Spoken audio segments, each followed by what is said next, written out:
Joined here by Rich Sniscak, the superintendent at Parkland School District. And Rich, I know we talked a month ago or so ago, and you announced your retirement. Overall thoughts of that decision, and what came down the pipe, and why you made that decision. Well, I've been contemplating the decision for some 2 years now. I'm in the fifth year of a contract with the district, and my options to renew are for 3, 4, or 5 years. And with my wife recently retiring, the timing seemed right for me to end my career at this point in time and start a new chapter of my life. The pandemic obviously has been a crazy time for not only superintendents, but for really everyone, teachers and everyone in between. Did that have anything to do with your retirement? I can't say that was a deciding factor. I mean, there's always going to be issues as a superintendent that you have to deal with. Obviously, this is a very challenging moment in time, but it wasn't the reason that I'm retiring. It just, like I said, I was contemplating this for 2 years. The board has been asking me to renew, and that started pre-pandemic, and I wasn't ready to make that commitment or decision at that point in time, and I knew I had to make this decision now. And like I said, with the things that were going on in our family and our life, the timing seemed right. Parkland School District, Parkland High School, the middle schools. You worked yourself up the ladder all the way through. Did you ever think, hey, I'm going to be the superintendent of Parkland School District? That was never really something that I considered from the outset. It just sort of evolved that way. When I came to Parkland, I came as the head football coach in 1994, and then subsequently became the athletic director in 1995. And at that point in time, that was my dream job. And I was thoroughly enjoying coaching and being around athletics and having that administrative oversight. Was involved in the design of the new high school and the athletic facilities there. So it was really a pinnacle at that point in time of my career, and I wasn't yearning for anything else. And the opportunity to become the principal at Parkland High School and was given to me in the spring of 2001, and it was just an opportunity. At that point, I knew that I couldn't say no to, with my kids coming up through the high school at that point in time, and knowing that you're not going to coach forever, and there'd be a finite point in time where you had to make that decision anyway, and this opportunity came to be principal, and I took it. And similarly, that's how I became an assistant superintendent and superintendent. It was just a matter of opportunity and being surrounded by good people and having a good team to work with throughout all those steps on the ladder in the school district. All right, so coach, athletic director, principal, assistant superintendent. There's a bunch there. Which was your favorite? I liked them all. I can't say I had a job that I didn't enjoy. I did enjoy, obviously, the coaching and the AD, but being a building principal and the team that we had at the high school from an administrative standpoint and a teaching standpoint, and we had some super students, and we still do, that made it very enjoyable to be in that capacity. And then the opportunity to impact children and staff and the greater community in a central office role as assistant superintendent and superintendent, that was also very rewarding. So I can honestly say I didn't have a job that I did not enjoy. You talked about the students. How have students changed since '94 when you became a head coach, or even before then, Dieruff and Allen, to now? I mean, talk about that 25-year span, and students. It's been quite a difference, and I know technology, is a big part of that as well. Yeah, the students themselves, I can't say really changed. Students, they want engagement from adults. They want discipline. And they'll strive to the levels that you set for them.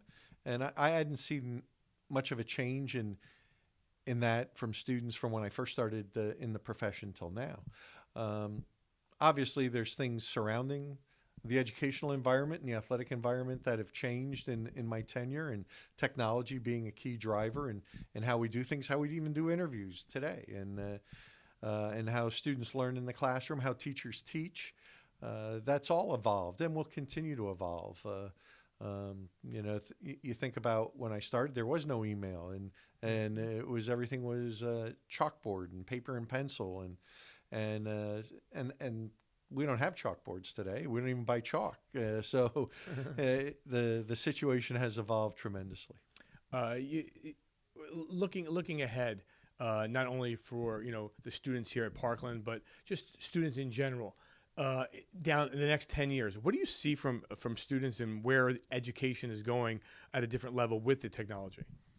I think students are going to have so many more advantages than we did in our generation with the advent of technology, and you could see it even in our youngest learners in the district, the way they adapt, and it's the world they live in. So what was new to us, they know no different, and they adapt really quick, and they enjoy it.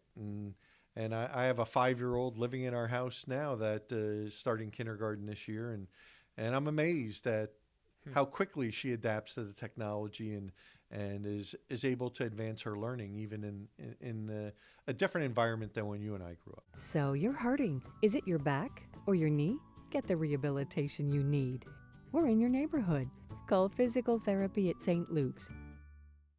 Let's talk about sports and football, and you coach for a while at different levels, but talk about some memories that you had, some big memories that last a lifetime for you.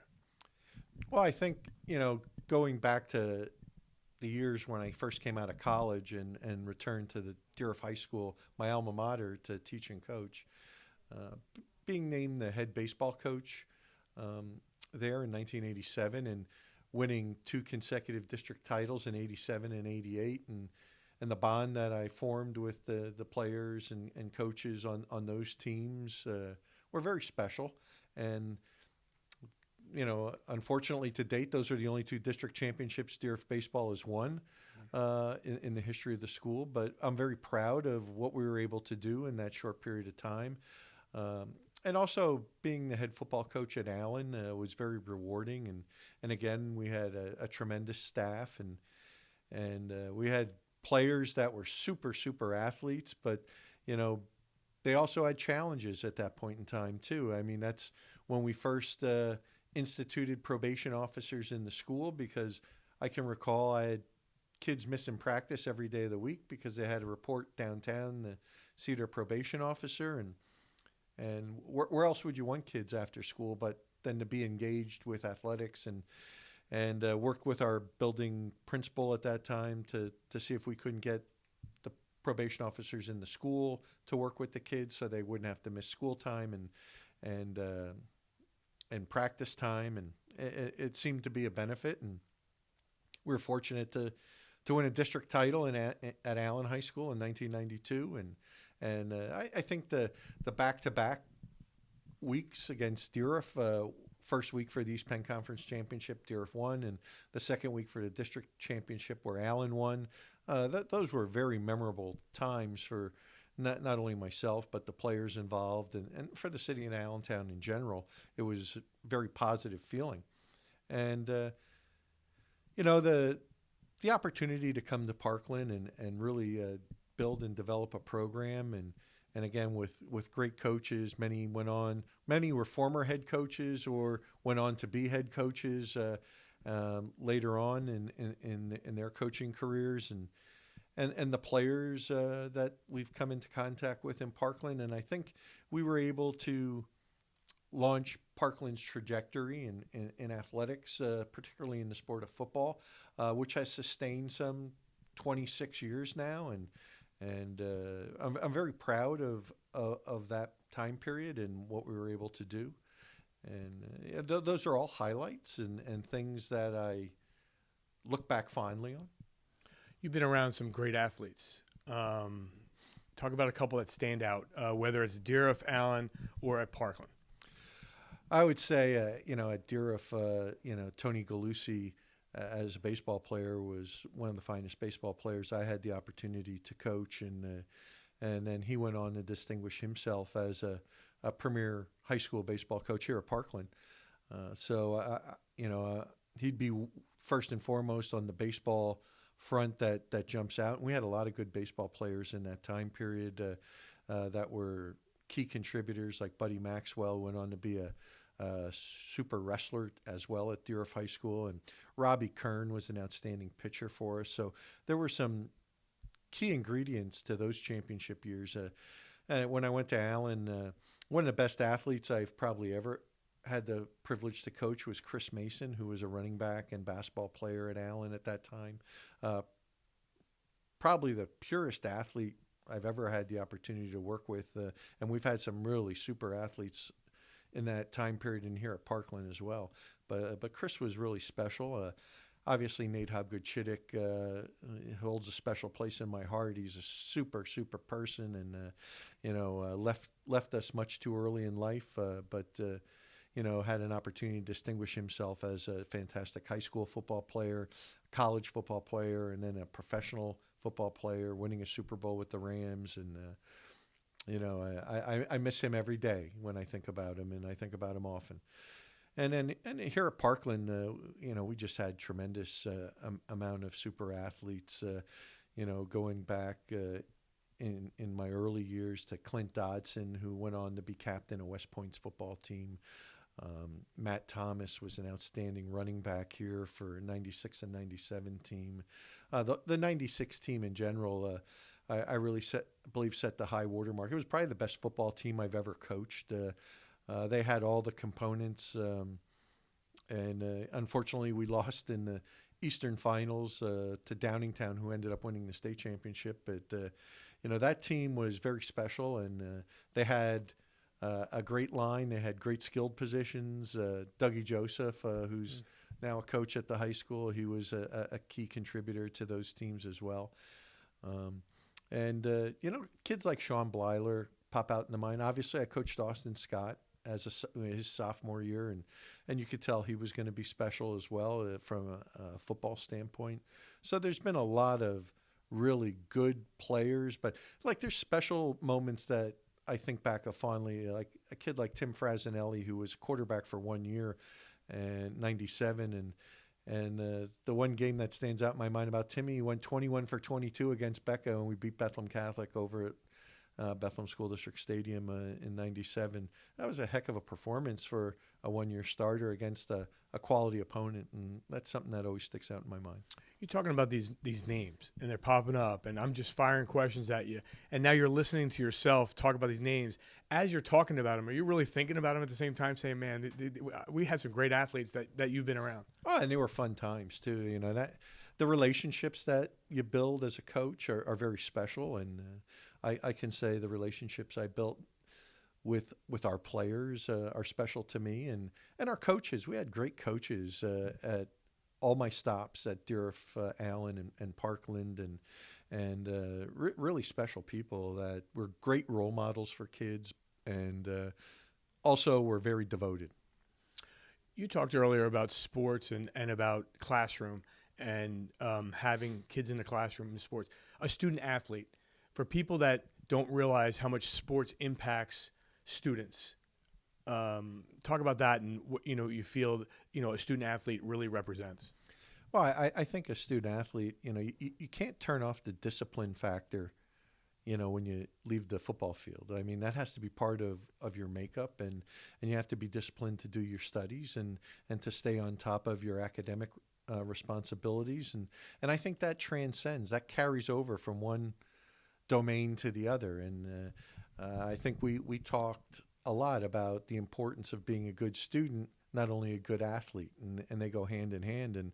And when you have kids matriculate to West Point or the Ivy Leagues, like Matty Thomas went to Penn, those are really signature events, and very proud. I mean, the special football players, they'll always be found, like Nate going to the North Carolina, or Timmy Massacoy, another special athlete going to Michigan, or Austin going to Penn State. Those are the easy ones, but the ones where they matriculate on to the Ivies, the service academies, and we've had many students join the service academies or go to Ivy League schools in our tenure here that I'm really proud of that fact because they put the whole package together, athletically and academically.